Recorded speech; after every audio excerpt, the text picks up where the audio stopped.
No, I think it's this is open to the public, right? Yeah.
All about.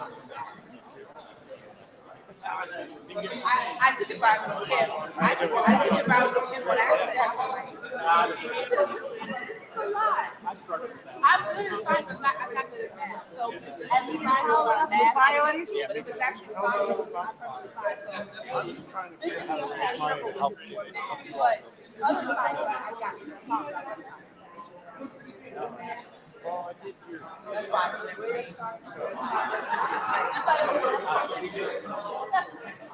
My nephew was a bad and your mom not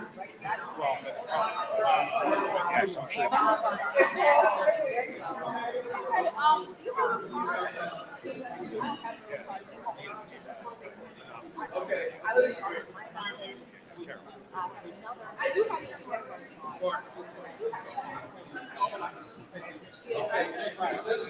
I need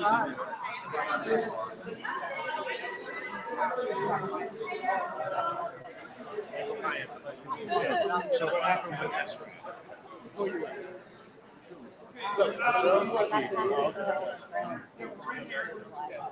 No, Eastern Shore. Yeah. I was seeing online.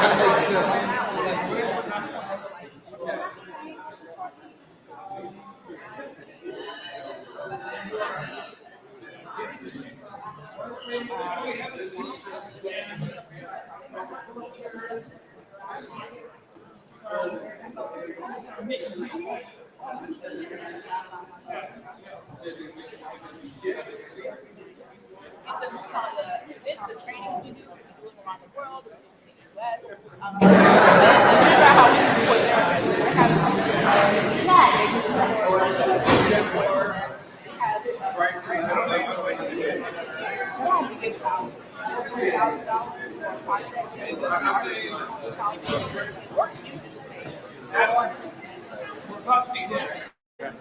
I mean, 2008.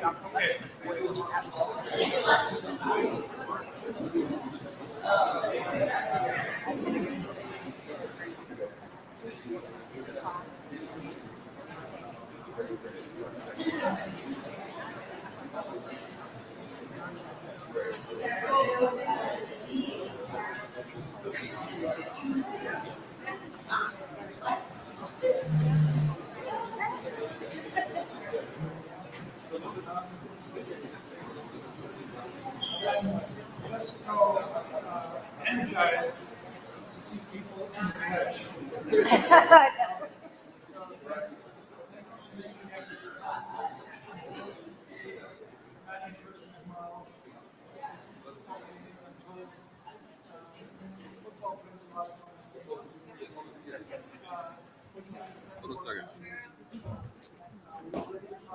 Hey, Paul, so are y'all doing the meet and greet now? So let me just say this. All the TCTAC and match partners, go to the round table. There you go. You got it? Okay, go ahead.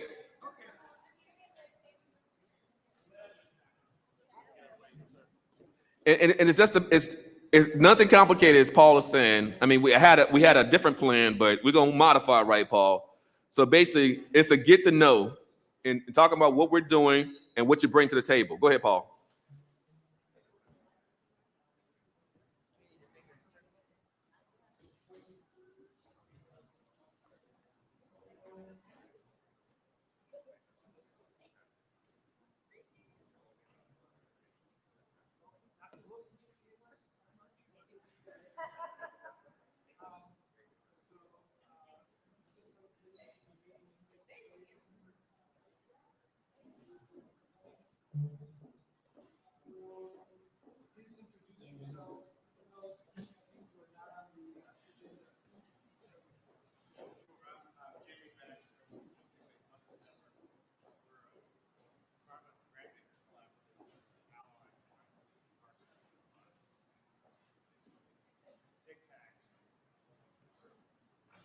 And just to add to that, when Adrian made the announcement, Vermont talked about the Mid-Atlantic Environmental Justice Fund and the Urban Forestry Grant. It's trying to build this bigger fund. That's the network is supporting that, and the Chesapeake Bay Trust is the parent on that. So they've been very supportive. So as we move forward on helping to get the actual dollars, they'll be a partner with those actual. Oh, thank you. They'll be a partner. I'm loud. They'll be a partner to help with that. So thank you for that, Jamie. Will you pass the mic?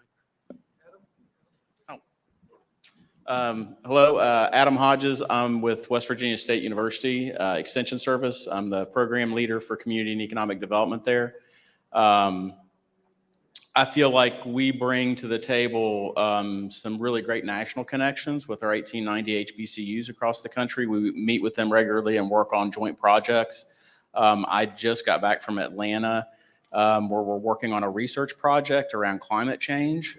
We are working all 19 of the 1890 HBCUs that are land grants, are working between research and extension to try to get some real data around how climate change is impacting communities of color and socially underserved farmers and landowners.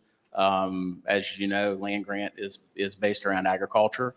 And so I feel like that kind of data would be extremely helpful to the efforts that we have. A lot of times that's what some of this additional funding could be based on is if we can show the numbers that communities of color have a higher rate of being impacted by climate change and environment, which we know is true. I mean, that's our hypothesis, but we still have to get the data to prove it. So.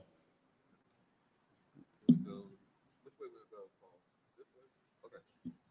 Yeah, y'all know me, so let's go skip. I'm just Kathy Martin, and I know Maria. No, I'm from Oklahoma. So I'm an engineer, and I've been working on CAFO issues for the last 25 years in 25 different states all over the country, working with people that live across the street from CAFO. So I have a lot of experience being in somebody's kitchen talking about real issues. And you're the technical consultant for Section Shed. Yes, please. Yes. Hi, Maria Payan. I am with Sussex Health and Environmental Network, co-founded also with Sentinels of Eastern Shore Health. What's he looking at? Oh, he's pointing. So we work on with frontline fence line communities all throughout the Delmarva Peninsula, Sussex County, especially in Delaware, where it is poultry production is the largest industry that we have there, and the lower Eastern Shore, that's been for decades. So we try to help them navigate through this and protect our waterways, protect health. And that's what we do. Michael Payan, also co-founder, Sentinels of Eastern Shore Health, Sussex Health and Environmental Network. Do a lot related on the Eastern Shore to the poultry industry, community science, site fights with community-based organizations that are looking to fight something in their neighborhood that's, not benefiting them. So everything related to those activities. Go around. Sorry, I'm not in the circle. Hey there. Sit here. I was Okay. trying to figure out who was pointing behind me. I didn't know where you Well, good Thursday, everyone. I'm Queen Shabazz, founder of United Parents Against Lead and CEO for the Virginia Environmental Justice Collaborative. We are match partners and as well as it's supposed to be TCTAC partners. So I'd like to find out what's happening with that. Representing Virginia, we've actually created Virginia's first solar-powered community resiliency hub, and I will share more about that if you will attend our session at 3:30. Thank you. Hey, everybody. I'm Parisa Noruzi, Director of Empower DC, and we're happy to be part of Match and the TCTAC partnership. We're the convener of the DC Environmental Justice Coalition, and I'm excited that our newest coalition manager is here. She'll introduce herself, and one of our member groups is here as well. Empower DC is a grassroots organizing organization citywide. And the EJ work that we're most involved in has to do with land use, the impacts of industrial land, air quality issues, heat island effect. and related, degradation of quality of life in Black and Brown communities that have been surrounded and disproportionately impacted by pollution sources, particularly Ivy City, Brentwood, and Ward 5 in DC. Ray Michael Bridgewater, a member of Empowerment DC, and also President, CEO of the Assembly of Petworth, which is representing the Petworth area where we have a bus barn in a residential area. So we're looking at air, water, and soil issues. Hello, my name is Sumaira Pool. I'm part of CAF's Eco Promoters program, and we recently just worked on a book talking about environmental justice and climate change and things related to those issues. And we also did many other projects related to climate change and things like that. So I just wanted to just introduce myself. And you can purchase the book later. One of the characters is named after someone you know. So that's the teaser.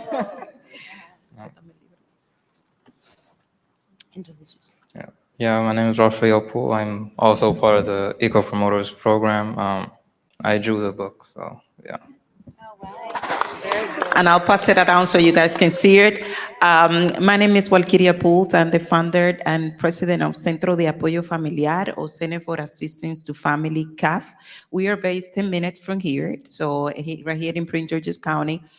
We work very heavily with the faith-based and the Latino community, mobilizing them and organizing them on issues related to environmental justice. We are hoping to have a good representation on Saturday who will be coming to see what is happening, as well as what we're able to do with the youth. For the first time, we were able to put a summer program where they had the opportunity to not just educate themselves, create a book, but also present to our first-time homebuyers seminar where there were over 80 participants about indoor environmental health and also climate change. We are been working with Magic as well, TCTAC and Match Partner. So thank you. Good morning, close to afternoon, everyone. My name is Stacy Lucas, and I am the Environmental Justice Manager at Empower DC. I'm really, really excited to be here. I'm really excited starting my new role at Empower DC.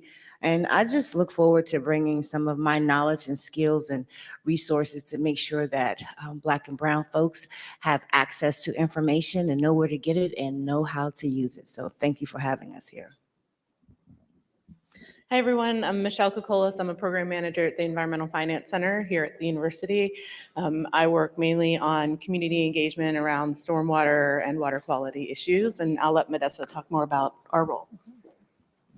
Good morning, everyone. Modessa Virian, Environmental Finance Center, and EFC is one of the core partners in the TCTAC project, as well as the match.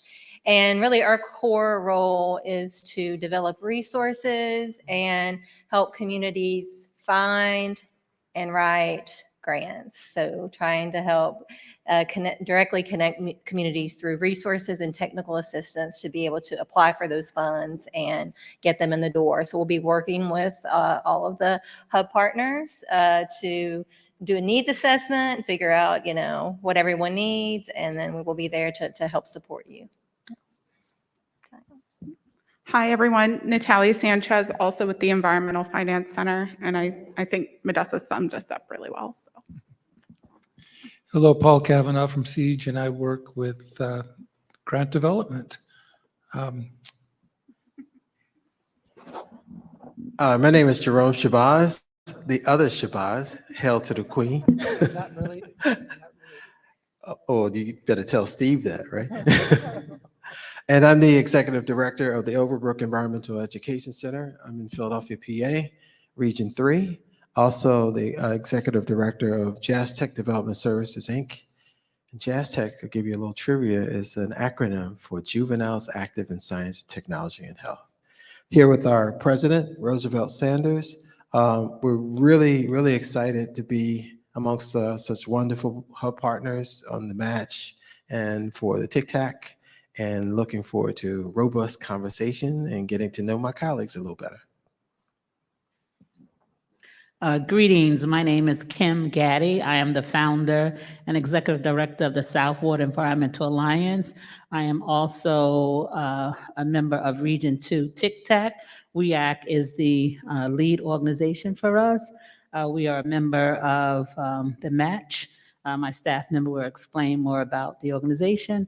And, you know, we work on issues around ports, cumulative impacts of pollution. We fought to get the first cumulative impacts law passed in New Jersey, and so now we're trying to take that on the road. Good morning, everyone. My name is Asada Rashidi. I am the environmental justice organizer for Southward Environmental Alliance. We are an alliance of residents and community-based organizations with a focus on environmental justice, specifically in the Southward of North. We want to make sure that our residents are informed, empowered, and engaged in the environmental issues and policies that impact their health and quality of life. I lead and manage our air quality monitoring project. So we have a Purple Air network system, and we work with Siege to develop that. And we also do truck counts as well. And as Ms. Gaddy mentioned, we are a Match Hub partner.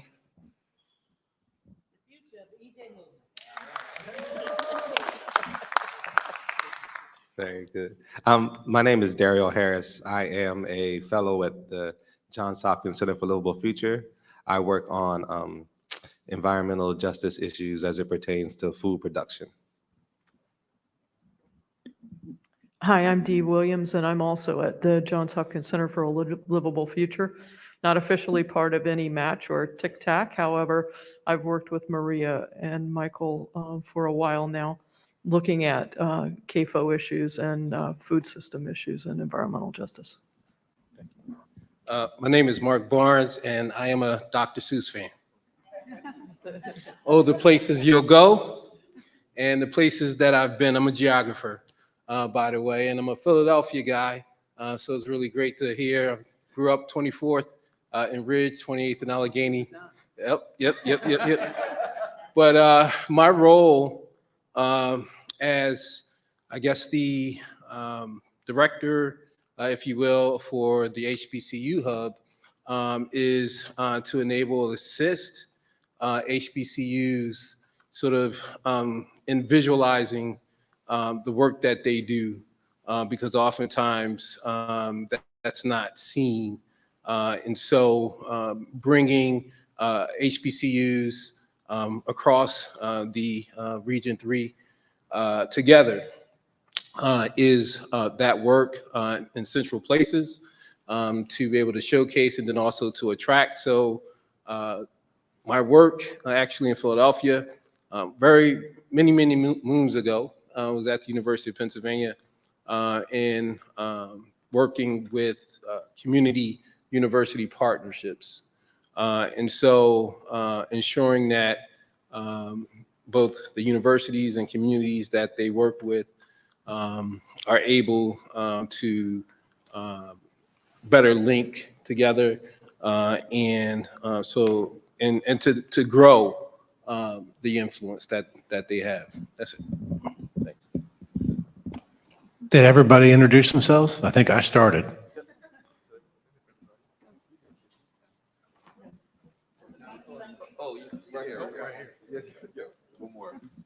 Okay, thanks. Hi, my name is Louise Leaf. I'm the founder of the Science and Media Project. I work with philanthropy, media, and nonprofits, focusing on civic engagement and collaborative approaches. So I do a couple of things. I look at what models work and what don't. I've looked at community science and written about the Siege programs as well. And I'm particularly interested in exemplars, programs that work well. One of my main audiences is philanthropy, and as I'm sure a lot of you know, philanthropy is not as engaged as it could be or should be in this whole sector. And up until a couple of years ago, there was almost no money going to EJ. So I'm looking at ways we can encourage philanthropy to become more involved. One of the things I'm looking at is the grant applications and the frustration that many groups like you have with the grant applications that do not have provisions for paying community partners and community activists. A lot of times the universities get all the money, and then in some cases there are prohibitions for paying the community groups. So anyone who's had frustration with a grant application, I would love to hear your anecdotes about and your stories about how and suggestions of how the applications can more accurately reflect the needs of the communities and the resource needs, and how that can be put into a different kind of application. So I'm looking both at how the programs work and how the systemic and structures of philanthropy can better support the work that you do. Yeah, thank you for that. Yeah, our session, again, on Friday, philanthropy, was it, Jamie, philanthropy, seed and power? Today, sorry, Thursday. So we'll have some of that discussion actually today about that. And when we were at the TCTAC meeting yesterday, we talked about, the Just Fund and the common application. So having a common application, simplified application, is one of the things that we suggested during the meeting with the TCTACs yesterday. But what I want to do next is really just kind of talk about, so thanks everybody for giving that introduction. What we want to be able to do as a center, with Siege, and as we engage with the TCTAC and Match, is making sure that you see we have a lot of the partners with the same partners for both TCTAC and Match. That's not by accident, that's on purpose. So we have core institutional partners. The Environmental Finance Center is a partner on Match, on TCTAC. Siege is also a partner on the Environmental Finance Center's Water TA project, which I don't think y'all talked about. But so I'll pass the mic back, Water TA, but that's also Region 3 funding to address similar communities, but more focused on water-related infrastructure. Is that a good summary? Yeah. So that infrastructure, so those resource-constrained, low capacity, hard to reach urban communities, but also very much maybe more prioritized rural communities. And so when you think about our Region 3, as I mentioned in my earlier comments, we are expanding our hubs through the TCTAC, but we want to also make sure we activate and engage as much of the infrastructure we do have that's already engaged in rural communities in Region 3. So Adam's work with the Extension Service of West Virginia State, other land grants that we have in the region who have extension services. That's something to put on our to-do list, everyone. Also, the Environmental Finance Center has already stated. And we have other groups. What's the Appalachian Consortium? Are you talking about the Appalachian Regional Commission? The ARC? Commission. Yeah, the ARC. So the ARC. So there's other groups we want to engage on the rural side. But what we also want to do when we think about going back to our community hub partners, the idea has been we want to this. So I appreciated Robin again. I'm messing with her a little bit. She said we don't have a capacity issue. We have an access issue. We do have a capacity issue, as I said earlier. We do have a capacity issue in many ways. So one of the things we want to try to address, in parallel capacity and access through our approach was to make sure that as we have Match and TCTAC, we have these hubs and we make sure the hubs are getting funding. So through Match, which is funded by Robert Johnson Foundation again, the community hubs are getting $50,000. It's not a lot. We have a re-granting process where each year one, year two, we're going to be giving out $20,000 to 10 groups. So Match is both a technical assistance, mini TCTAC, and also pass-through, as I said earlier. Now, many of the same community hubs on Match are also community hubs on the TCTAC. Those community groups are getting, many of them are getting $140,000. They were in the initial set of organizations. And then we have the additional TCTACs are getting $100,000. We had a long conversation about equity, et cetera, and trying to figure that out. But so general, you have groups getting between $150,000 to $190,000. Now, we also apply for the EPA grant makers. And y'all can correct me. I believe the hubs will get, is it $300,000? If that gets funded, 300,000 if that gets funded. So what we're trying to do is stack dollars for our community groups so they have the capacity to hire staff and maintain their staff. And then the core partners would do it. We do a lot of co-design, co-created trainings, as Walkeria said, training programs, right? And then the hubs would then go out into the geographic area coverage to do outreach and engagement in their own training in those areas. But what I want to do next, and I'll pass this mic back around, so we all have all this great work, and we have we want to have synergy. What do you see as challenges and barriers to making sure that the match and TCTAC work well? I want to, any of the partners who want to chime in on that. What do you see as challenges and barriers that you already experienced, for example, with your work plans, for example? We have a lot of, I'll make this point, and I think a point was just made about academic institutions. On the match, Maryland is the primary, but I think the indirect IDC rate was only 10%, I believe. It's only 10%. Maryland is not the primary on the TCTAC because it would have been, I think, 39% IDCs. So Federation, the IDC rate, is it 5% or 10%? It's 10%.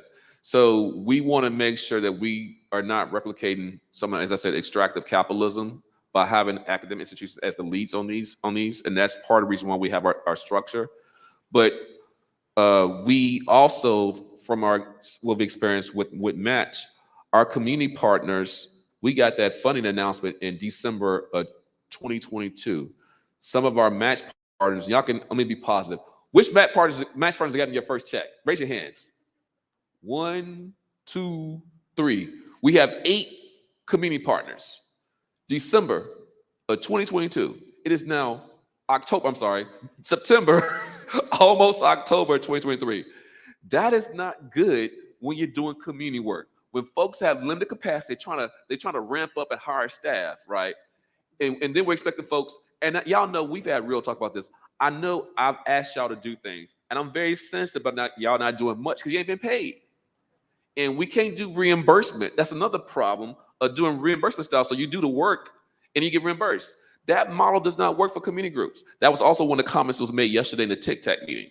We have to be giving upfront money to community-based organizations so they can ramp up, hire their staff, and be able to do the work. So those are 2 challenges that have come out of our work over this past year because of our institutional structures and systems. Now I want to pass the mic to some of the hub partners to say, what other challenges or barriers do you think will be that you're experiencing and things we need to address moving forward to make sure that we can have good synergy and good impact between the match and TCTAC? I see Walkeria's hand. I'll pass the mic. How many mics do we have? Oh. Okay, we got one introduction first, and then we'll go to the questions. My name is Steve Shabazz. I'm Zacchaeus Shabazz's husband. I am the only instructor in Pittsburgh, Virginia, at the only Virginia hub.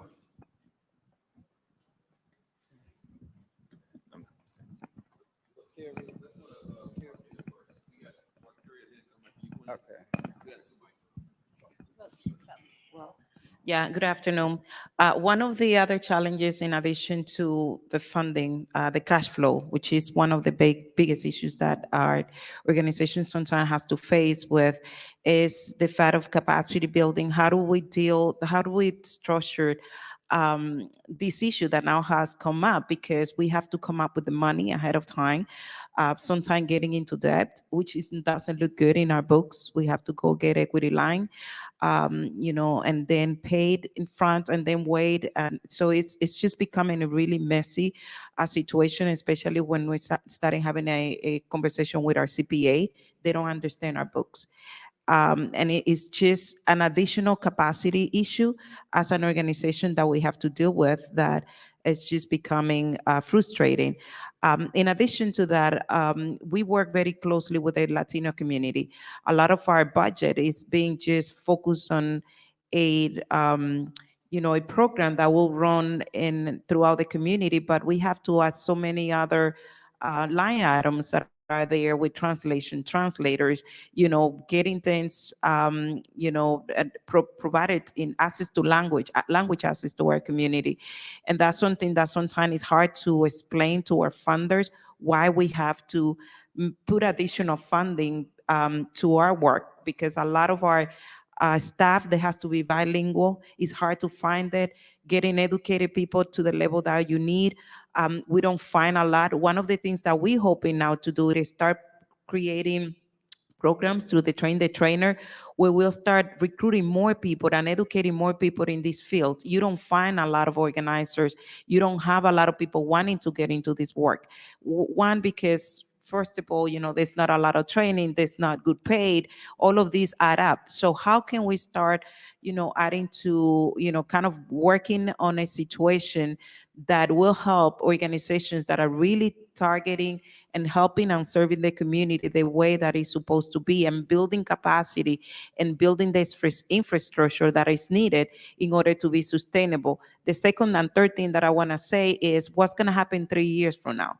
A lot of this funding is only 3 years. So we hire people. We had this fear, what if we're not able to sustain these positions afterward? And so all of that is putting into consideration how we're going to make this sustainable in the long run. And I'll pass it over. Thank you. One of the things that we've been advocating, and my son was poisoned about 28 years ago, so by lead. And so I've been doing this work for 26 years this September.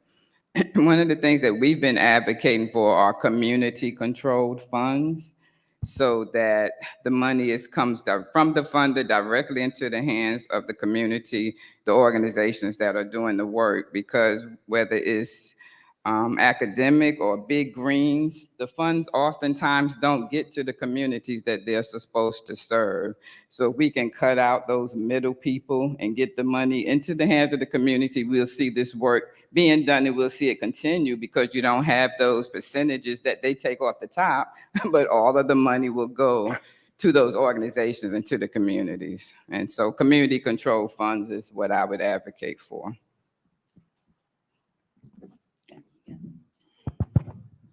Okay, not to belabor the fiscal issues, but just to punctuate the challenges associated with it, carrying some of these expenses on our books. And it's not just carrying it, it's carrying it beyond fiscal cycles. So we're going into new years, and we have the same burdens of accounting responsibilities to explain how that works. So at some point, we're going to have to structure what that looks like, so that if it's sort of structured as an annuity, there's some opportunities where you have to get reimbursements. We need to be able to describe what that relationship looks like, because we're booking the time of our workers for resources that have been allocated, but it's not allocated in a descriptive way. Right. I have some grants where you get reimbursed and it's in cycles, you're going to get paid in certain cycles, but we're not able to do that yet. And we need to make sure that we get ahead of it, because we're going into like an entire calendar year, which may cross over. Some of our fiscal years are not lined up necessarily with calendar years. So we wanted to put that out there. The second thing, I'm hopeful that we can come up with some strategies where we don't have repetitive costs. For example, translation services. Now with the civil rights preparations that we have to have for organizations, and I don't know how many of us have gotten recent EPA grants, you have to have a policy now for different types of disabilities, for language disabilities. You have to have for people with physical disability, you have to have a policy for that as part of our civil rights standards. And so we've had to, because our predominant and the demographics that we have offered for our funding agencies have identified how Spanish is like a primary, secondary language for a lot of our constituents. We have to have a policy in place for that interpretation services. So we've had to actually hire companies to do it, but I'm imagining that all of the match partners would need similar types of services. But in my region alone, there's 126 languages that are spoken of Asian dialects. So we have to have an agency ahead of available to us. So maybe even from a centralized perspective, where we can refer people to that service, so that each hub doesn't have to figure out where they're going to get those resources from. Yeah. Yeah. And so I guess it goes to a bigger point that has been on my mind, is that some intake work should be centralized before it goes to the hub, in order for us to, one, keep a matrix of it all. In other words, if one of our hub partners have a good mechanism for tracking and another one doesn't, we're going to lose the ability to report out on the type of engagement that's been taking place for the entire Mid-Atlantic region. Whereas if it was a centralized intake and it could be just technology, bounce you to or refer you to or divert you to that hub once people answer certain preliminary questions, I think it'll be more streamlined. It'll enable us to have greater matrix on how many calls that we've gotten, and it'll do a better job enabling us to determine how well we've turned around responses by way of the initial requests. Adrian, can you respond to that? And then we'll go to Kim after Adrian responds. Yeah, I mean, I think that's, I'm going to respond to the second thing you said, Jerome. I think that's great. Good idea. And I'm wondering if we could use the 1-800 number in that way. Yeah. Like the way we had set it up, or the way we want to set it up, because we talked about by state. Yeah, about that in the database that we are planning to create once we hire some people, is that that person would check would have a database like Airtable or something, who called from, where they called from, where they, what they wanted, whether they wanted services, and if so, who are you, and do you work with, for, are you EJ? Because if not, and then, or are you volunteering some service, because nothing's, is Adrian, paid what was the language we used? I used something in triage. I forget what's the other part. What did I say on the calls?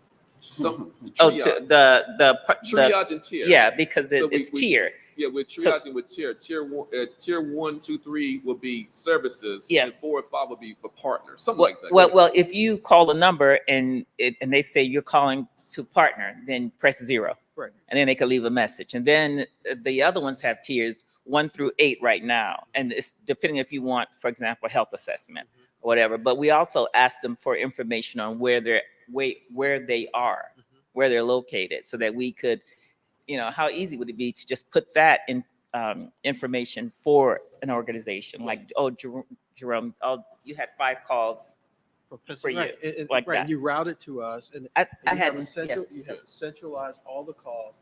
In other words, we're centralizing it. Yeah, that's what we want to do with the calls. I'm gonna say something, but what we also talked about, we got to find a way, because having people do that is great. I'm not a big fan of AI, because I'm all Asimov for the 3 rules and Terminator. But having the AI take care of that will be way more efficient than having the person do that. I just want to say that. But thank you for all those points. Centralization as relates to intake, the triage and tier, centralization as relates to language services support. And that may be something that I don't think we could do. We might have to go to the national. I just want to say on this record, the national TCTACs provide support for all the TCTACs to make sure we have language services support for each regional TCTAC. So just want to say that. I think we should have like a list of things we need from, because their purpose is to support us. Yeah, the national TCTACs. Yeah, so go. I know you've been waiting a while, Kim. Go ahead, Kim. Thank you, Jerome. Yeah, one of the things that I would like to bring up is succession planning. Some of us have been in this space for a long time. I'm going on 24 years, but we're bringing up the next generation. And so we need that kind of training to kind of move them along. And I think we need to be intentional about that, because a lot of our expertise, we're moving up and moving out. And then the second piece, being the National and New Jersey Environmental Justice Director for Clean Water Action, we're a 501c3 and C4. A lot of the laws and bills that we pass, because we can partner with a 501c4 and do some additional lobbying.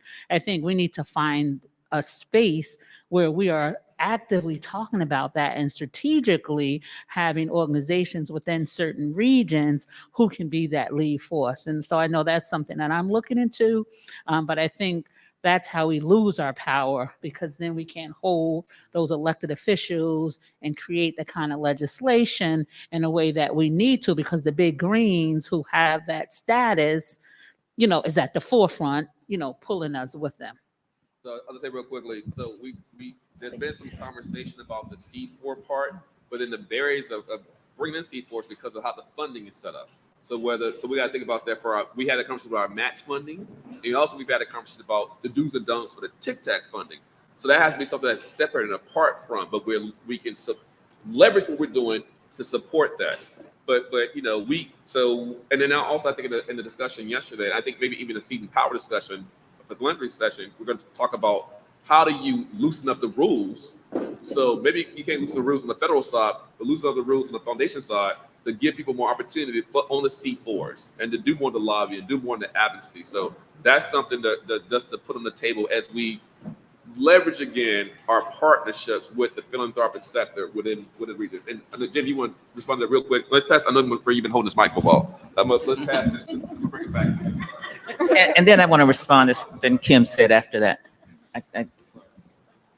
I mean, I just want to throw this question out related to this conversation, which is, I mean, there are active conversations in each of the states in Region 3 around C4 funding, right? That are not issue specific, right? But are very much active in terms of how they can engage and align private C4 dollars around each of the election cycles. If and when there's a need or an opportunity to think about how to connect this work, but really the larger EJ movement within that C4 funding conversation, I think it'd be great to do, right? I think it's needed in every state. And the ability for the environmental justice voicers to be at those C4 tables is it varies highly in each of the states.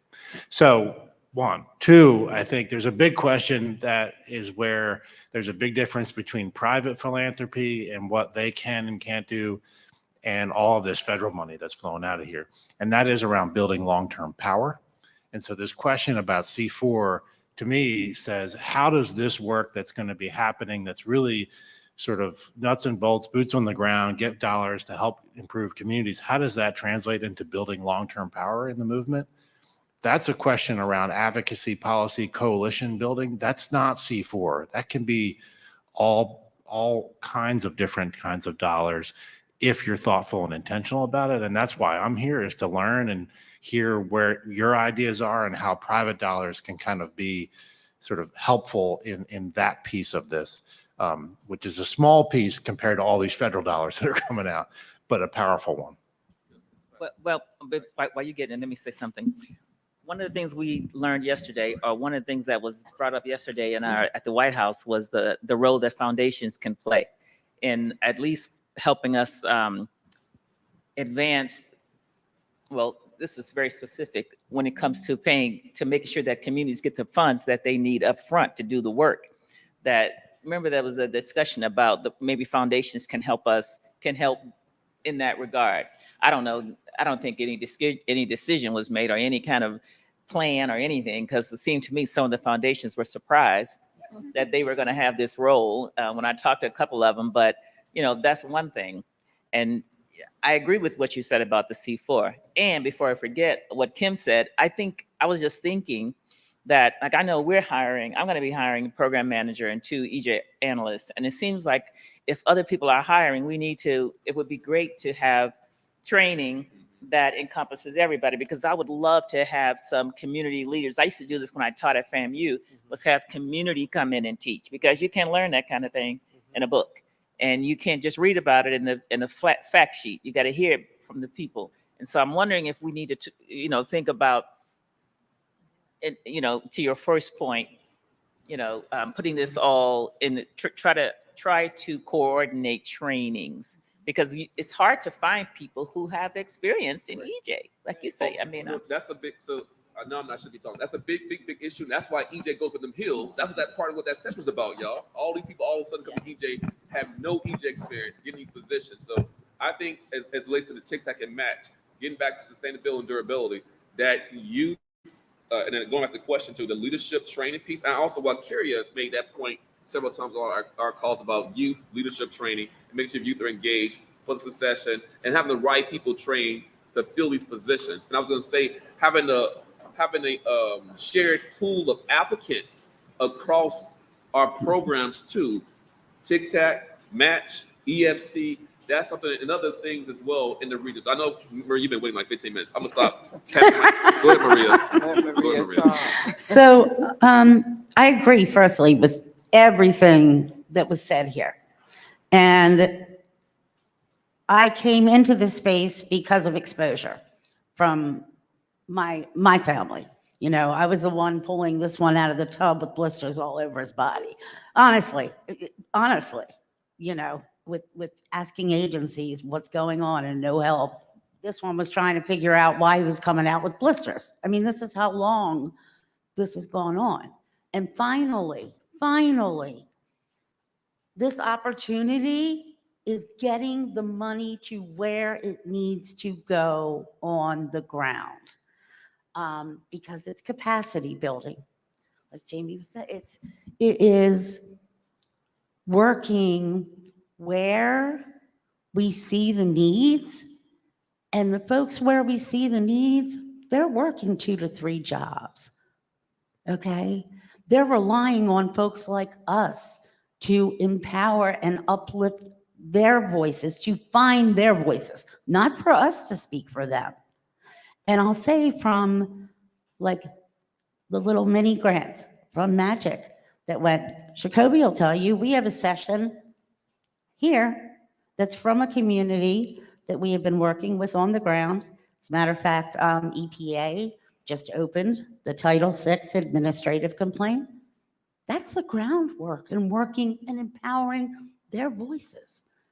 So this works, but it has to work in a way like the things that we're talking about are real. You know, walking into something, a challenge like this, I'm not scared of challenges, but finances are part of it. I need healthcare at my age. You know, I cannot work for a year for free, dig into my pocket, because guess what? I'm not wealthy. I'm not wealthy. If I hire hiring people, I'm pulling it out of my bank account. I'm saying, oh my God, if the next check doesn't come in, I'm gonna miss a mortgage payment. And that can't happen. So if we understand, like we finally found the way to get things done, and it's not one entity that can do it. I think of it like a wreath, like weaving, you know, you need the academia, you need the citizen science, you need all of the community hubs that are uplifting in the region. You need National Wildlife Foundation, Jamie, we're all part of what we're finding to be success, but it needs some tweaks. And, you know, I'm an optimist. I'm a believer in you don't back up. You face that challenge and right. And that's what we're trying to do. So this is really important. So thank you everyone for coming out and, you know, hearing this. So other comments. I mean, we talked about challenges and barriers. Oh, Parisa, and then I want to move. I have to go from challenges and barriers. I want to move to solutions, best practices that you may have as community or other partners who are in the room. So go ahead, Parisa.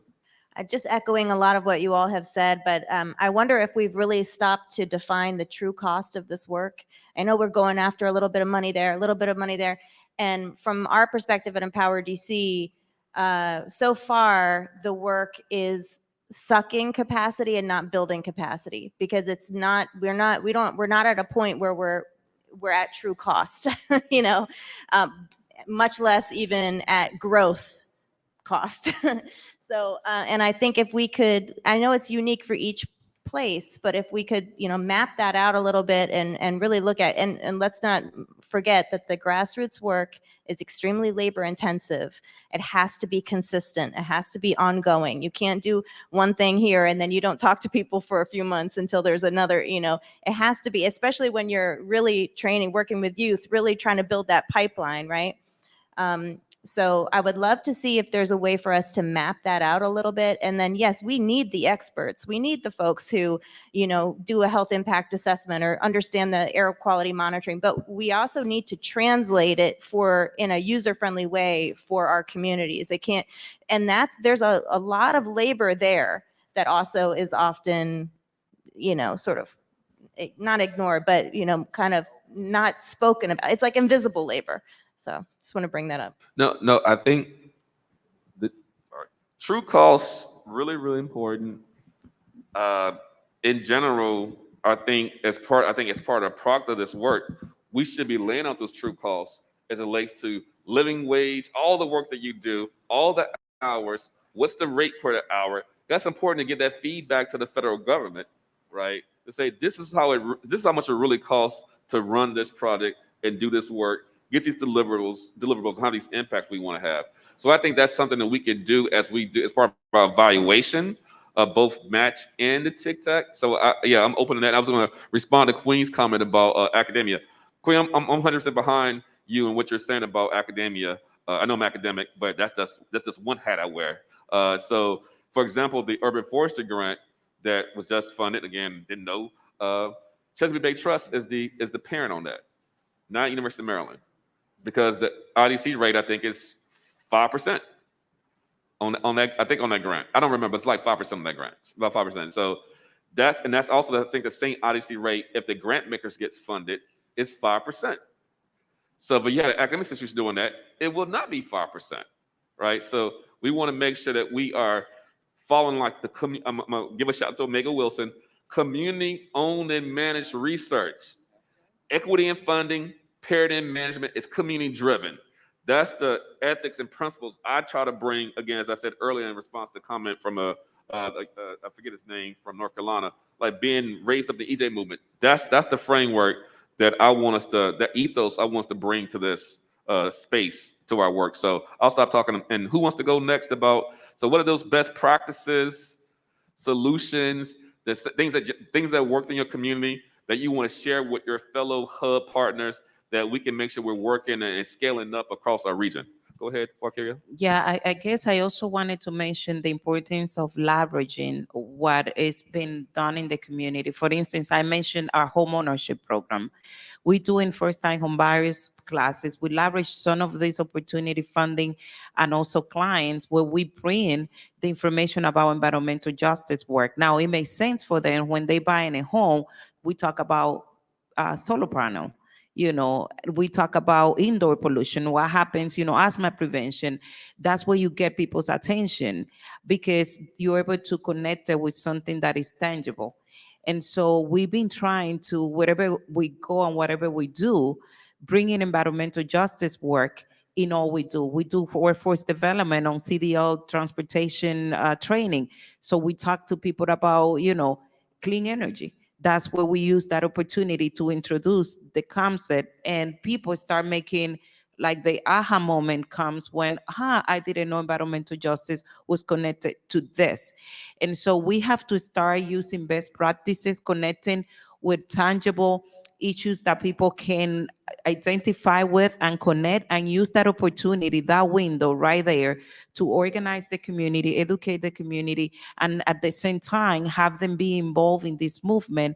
Because as Parisa was saying, we need to be consistent, and part of our failure in the past, and I will be honest, with the EPA fund, there was that we got it 1 year, then 5 years later we get it back. And so we lost momentum, and it was like a roller coaster, getting the community excited, then boom, everybody disappeared, coming back. So how can we create these best practices and funding opportunity that can be continuing? And I'm already talking to HUD and DHCD and Department of Labor.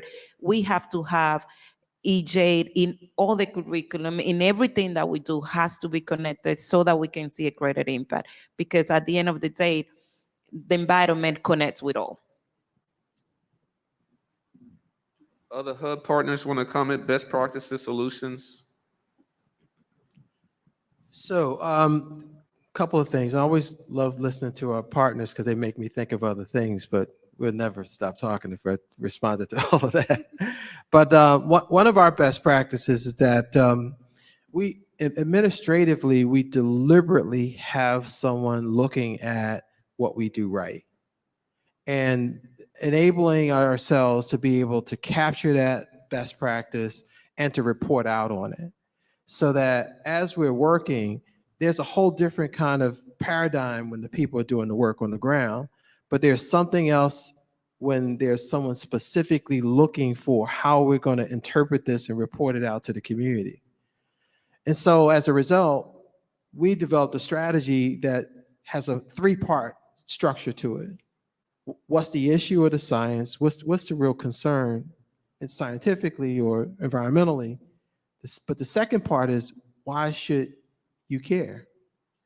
You know, Philadelphia is one of the biggest, poorest cities in the United States, and Ms. Jones on 25th and Diamond got some other things on her mind besides PFAS and PFOA, you know? So when we're talking about all this scientific stuff, her concerns or her family's concerns may not line up with the scientific issue.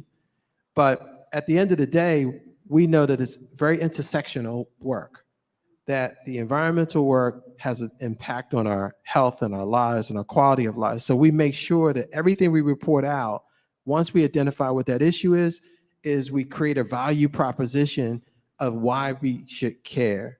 And I think that is a part of a strategy that I think should be very intentional on our work, because we do a very good job with that and reporting out. We put out these quarterly newsletters and talk about the air quality and water quality, but from a perspective of why people should care. And then we talk about what you can do about it. So now, you know, once we got people interested in and making a connection between air quality on your health, for example, your respiratory concerns and your heart concerns, your hypertension, and all of the things that people are very familiar with. And then when we start talking about giving out purple air monitors to measure your particulate matter in your community, now that makes sense to them because they have established their value proposition. And I would love to see that we have a very intentional, from an administrative standpoint, folks is out there capturing from the hubs data and information around what you're doing right, what are you doing well, actually creating documentation. We should end up, we talk about community-informed publications, we should make certain that we're creating our own publications that comes out of the hubs talking about what does community science look like in terms of air quality? What does community science look like in terms of water quality? What does community science look like in terms of revitalizing brownfield sites and urban lands? And I think very intentionally from the start that we do that asset mapping and we make certain that we know what people have as a resource, but to be able to create documentation so that we can repeat that good practice over time, train these young people, right? So that they can get the benefit of our experiential knowledge. We should contact, who's that editor-in-chief of environmental justice? Who's that person? I am. So I had not thought about that. I mean, I'm so just overwhelmed by all the work. So like that's a duh. Like, yeah, we should do that. We could have Jerome, man, yeah, man.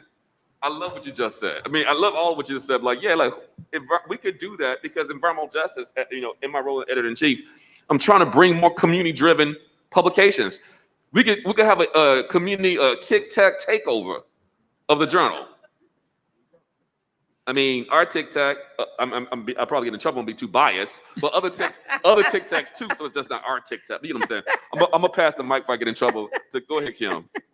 Yes, and we're the adopted child from Region 2, but yeah, well, you know, we'll have your Region 2 TCTAC director on the call on the Zoom for the closing session. Go ahead. yes, and but what's important, and I think, and Asada is a little shy, but you'll hear from her later. But what has been working for us, because Dr. Wilson and his team understand environmental justice and partner with the university for our Purple Air and Hyperlocal Air Monitoring Project, it's been a huge success. Now, in the past, we've worked with Rutgers University. We tend to never work with NJIT. But Newark is a university town. But because they grab for the money, they want to produce the document. It's just not based on justice, right? And they don't look at it through our lens. So it's just been so great, to do this project with Dr. Wilson and the Friends of the Earth, because the community can really see and benefit, and we own that data. We don't have to fuss and argue like, well, where is it? When is it? that is just things that we hope, we could continue to have those kind of relationships. And how can, like, Dr. Wilson and his staff, train these other universities, because we have to run all the way over here. I mean, I'm just saying. We ain't that close. We are close, but we ain't that close. Yeah, it's a ride. So that, but that is a great success for us, because, they understood our community must have a seat at the table, speak for themselves. And so we had our community advisory board, and it was a part of what was required in our relationship. It was like the same principles. So, I just wanted to lift that up and thank you all. And No, Vivek, I don't know where he is. Yeah, but yeah. Thank you for that. And just to add to that, we want to be justice focused, people-centered justice focused. So you can flip it around, justice and people. But in our session we had the other day on the climate action hubs, because we are hubs. So we had a session on the Waverly Street Foundation funded hubs, climate action hubs, and that included a couple groups. I think California. Well, let me just say it this way. We had agroecology center at FAMU, so we had an HBCU hub, and we had two. Tim. Oh, thank you for that. Okay, we had two hubs that really talked a lot about indigenous issues. So we talking about best practice solutions. One of the things that came out of that discussion is we got to talk about trauma. Not get focused on talk about the trauma that our communities experience, intergenerational trauma. But how do we use resilience and also cultural wellness model? We talked about cultural wellness, but also culture-based education, culture-based learning, because that speaks to the point you just made. Folks in academia are coming from different cultural lens. It's a lens, again, I don't want to be too, I'm not gonna say it that way. It's kind of extractive in some, it's extractive science. Not everybody's doing that, but it's about publications, right? But not really the type of work that's going to translate to real action, because that's how our system is set up for us. But we didn't have a system set up for y'all. So culture-based education, cultural wellness, resilience, and then also bringing in what we've learned from our indigenous brothers and sisters. There's a lot of that session. There was some great discussions around first foods, bringing back the bison, and just the power of that as it relates to addressing some of the trauma that they experienced, because it's like they hadn't gone to a certain area, and now they brought the bison back. Now the indigenous folks, they see that land is back. It's like the land back piece, right? So very powerful in how we can bring in some of those indigenous traditions and supporting community cultural knowledge systems into our work, valuing, as you just said, Kim. I said a lot. I'm gonna pass the mic. Go ahead. I appreciate that. I really don't want us to lose focus on how powerful storytelling is.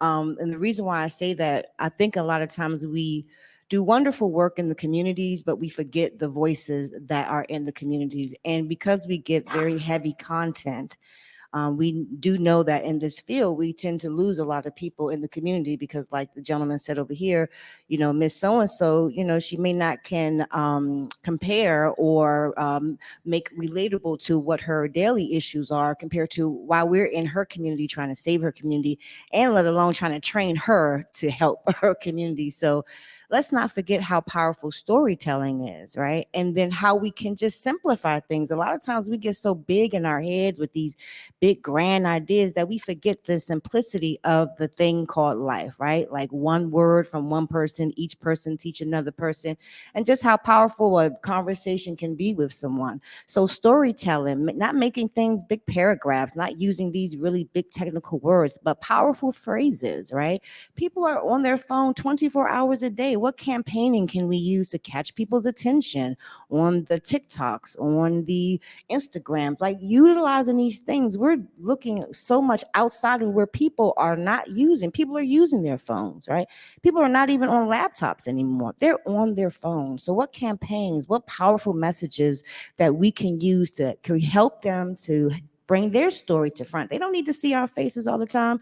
They need to see the faces of themselves and their community that's telling their story, so that it can be more powerful for us to get those fundings. Maybe Congress and all those people can do the extra that they need to do, because they're not hearing it from us in a scientific way, but they're hearing it from the voices in the community. So thank you. Hey, just a plug for one of our sessions. Dr. Rika Wilson is doing a session on Saturday called On Narratives and Storytelling. Narrative justice. So just want to share that as a very important, what you just stated. And we had another session from Winnick's Red Elk, was it Winnick's Red Elk, and her first food session. It was a narrative storytelling session about first foods. So I just want to again co-sign on what you just said. Go ahead, Sabrina. Hi, I'm Sabrina Rhodes. I'm a community organizer in Ivy City with Empower DC. And first, I am a community member. Our community has been neglected, marginalized, treated very badly by the district and by businesses that has come into our community and is polluting our community. So with all the strategizing and the data and the information that's being collected, we still have to fight against these industries. We still have to fight against the policymakers that have put these industries in our community in the first place. Then on top of that, like someone said, we're traumatized and we're beat down and tired. So that's how come people are moving out and leaving, because they're tired. And so when you come into the communities and have a solution, we have to get to the root of it, which is these industries that's polluting us in the first place. The urban planning. Who is planning our community? Who is planning the city? And what are they putting in our communities? And is it for us or is it for profit? And then when you look at it, a lot of the elected officials, they're for profit. They're for these industries. And they're backing these industries. So we have to fight against the elected officials. We have to fight against the businesses. We have to fight against the lawyers with all this money that represent the businesses. So we got to learn how to do that as well, on top of storytelling, learning the data, learning what's polluting us, learning the names of all of these things that are polluting us. So we have to start low and then reach the heights. But again, like you said, Stacy, people come into our communities and they have all these big words and they know all this stuff, and we don't know all this stuff. We need to be educated. And a lot of people don't have internet service. Like you said earlier, Shakobi, a lot of people don't have internet, don't know how to use the computer, don't know how to use the phones. So basically, they're getting their information verbally and from the grassroots organizations that are in the communities that need to be educated to be able to relay this information to especially seniors and getting the children involved. No, you make a really good point, and I think how to say this the right way. So it gets back to Parisa's point too. Like, what are the true costs, right, Parisa? Of you adding what Sabrina just said, the true cost of doing that, getting to those communities, doing the basic education, of building up. That's a lot of work. And so, how do we provide the resources for the hubs and the other partners that are going to be working with the hubs to do that well? I would say we don't have all the money in our budget to do what you outlined. So what are some additional dollars that we need to bring in to make that happen? What are some groups we can leverage to make that happen? So I just want to just note that for the record. That's another thing to see, to make sure our TCTAC has been as responsive as possible to the needs of communities, that we got to make sure we are getting to the basic needs, right? Those basic needs. And I think, I'll stop there. Go ahead, Maria. So I want to, remember how I said we have this little weaving basket? 4 minutes. Okay. I showed Dee this morning. Laura Schmidt, who had done community research with us, was one of the Justice Scholars. Came out into the community, did a health impact. I don't know if you saw it. Beautiful. I sent it to you yesterday, but I know you're busy. But anyway, in the community, literally, every single person knew what environmental justice was. This is a community, the one that I was talking about, that the two closest communities to the industry coming in One is Haitian Creole, English as a second language. One was Latinx, English as a second language. Every one of them on the health impact assessment wrote out what environmental justice is. Half of the room had an income of $0 to $30,000. So that's the value of what we're all doing here together, to have communities that understand the intersections of public health and exposure, to have them understand that they can advocate for themselves and the importance of participating in these kind of surveys. And the translation, because that's a big part of it, like you were saying. I'm sorry, I'm Italian. I talk with my hands all the time. So But that's success. that is success. I appreciate you almost ending our session. So I know we started a little bit late, but we want to get the food and we got a lot of moving pieces. So we got 2 minutes left. I'm gonna leave. Queen, you had the last comment. Oh, thank you so much. Okay, I just wanted to turn the tides a little bit because we was talking about successes. So we mentioned health, and I just wanted to say one of the things that United Parents Against Lead has done, we built a labyrinth. If those who are familiar with the labyrinth, to address mental wellness. Someone said how this work is it's very tiring, it's draining. So we built a labyrinth and behind the UPAL's building in Richmond, UPAL's Community Garden Labyrinth, for people to come and walk. So address the physical, especially after being locked in with COVID, which is on the rise again, being locked in for 2 years with COVID. So as a way for people to get outdoors. So it was through a Get Outdoors grant in Virginia that we were able to install a permanent labyrinth for people to come and walk out your stresses, walk out the tension, and address mental wellness because trauma. That's real. We deal with this every day. So that's one thing that UPAL has done. Then finally, I want to say that we ask that we not sell ourselves short when we talk about capacity. United Parents Against Lead, we successfully implemented a $2 million grant from Housing and Urban Development.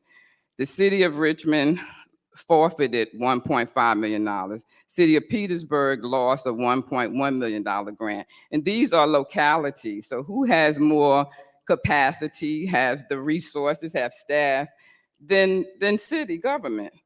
But yet we, a small organization, United Parents Against Lead, successfully implemented a $2 million HUD grant where we tested over 100 homes. We remediated 80 homes for lead hazards. So when we talk about capacity, let's try not to sell ourselves short. Yes, we need to build capacity, but some of us already have that capacity and are doing the work. So that's, I would like to leave us with that.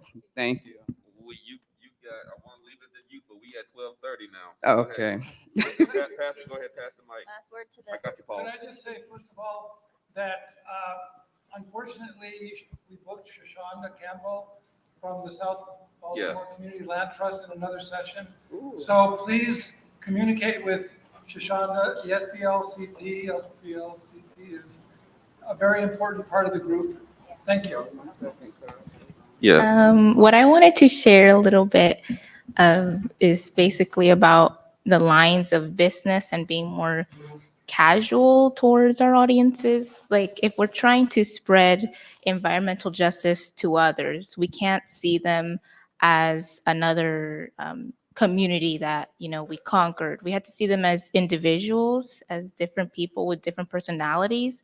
And so I think instead of just trying to say, hey, let's do a big event where we talk about environmental justice and let's do some type of community outreach, we definitely need to try to reach to these people individually, maybe just by talking, to your friends about it, to people that try to implement casual conversations to environmental justice instead of trying to make it more in a business sense that this is environmental justice, this is what we do. People are going to keep separating environmental justice from their lives.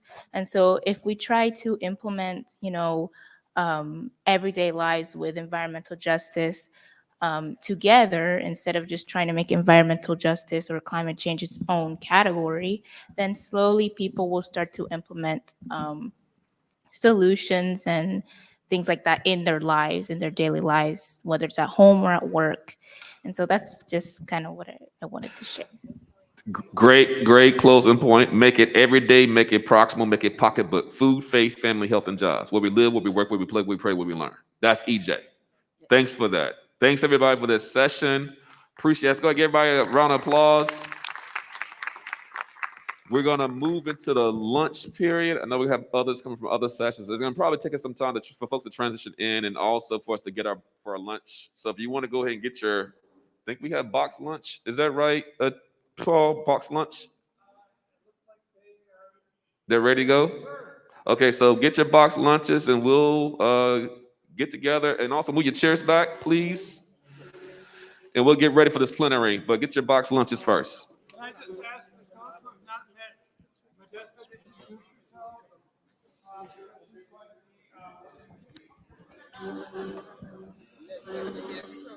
Say that again? Next session.